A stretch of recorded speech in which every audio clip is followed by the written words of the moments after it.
இப்ப ரெண்டு விஷயம் சொல்லிடுறேன். என் தாய்மாரெல்லாம் பாக்குறாங்க. பொண்ணு உங்களுக்கே தெரியும், அண்ணன் தம்பி பொங்க வரிசை கொடுக்கறதுனாலும் எங்க அண்ணன் மூக்காத்தன்னு மாசம் 1000 ரூபாய் உட்காந்து கொடுக்குறாரு. இப்ப சொல்லிட்டார், வந்த உடனே முதல்ல கையெழுத்து போட்டு எங்க தாய்மார்களுக்கு என்ன 2000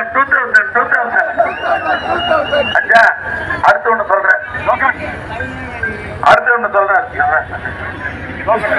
என் பிஏ செல்ல காட்டுறான். இன்னும் 3 நிமிஷம் இருக்கிறான். இப்ப அடுத்த கையெழுத்து போட்ட உடனே அதிகாரி வருவான், வீட்டுக்கு வருவான், டக்கு டக்குன்னு கத்துவான். இப்படி திறந்த வச்சு கையில தூக்கி 8000 கூப்பனம் கொடுத்துருவான். அப்படியே வாங்கிட்டு போய் நேரம் ஆம்பூர்ல எந்த கடையில என்ன பொருள் பிடிக்குமோ அந்த பொருள் வாங்கிக்கலாம். மிக்சி வாங்கிக்கலாம், கிரைண்டர் வாங்கிக்கலாம், ஃப்ரிட்ஜ் வாங்கிக்கலாம். ஓவரும் அது என்னடா சூடா வச்சிருக்கோமா தேவராஜ் சொல்றாரு, மைக்ரோ ஓவன் சொல்லுங்க. அது எனக்கு வாங்கியா இருப்பேன்.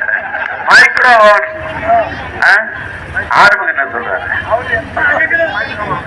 Micro oven. அது எல்லாம் கூட முக்கியம் இல்ல.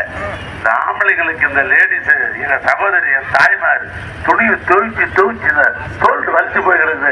அதனால என்ன தெரியுமா, வாஷிங் மிஷின். Washing machine. சரி, இதெல்லாம் வரணுமா இல்லையா? நெட்டி சோப்புக்கு வரணுமா இல்லையா? ஆம்பூருக்கு வரணுமா இல்லையா? எதுக்கு ஓட்டு? உங்கள்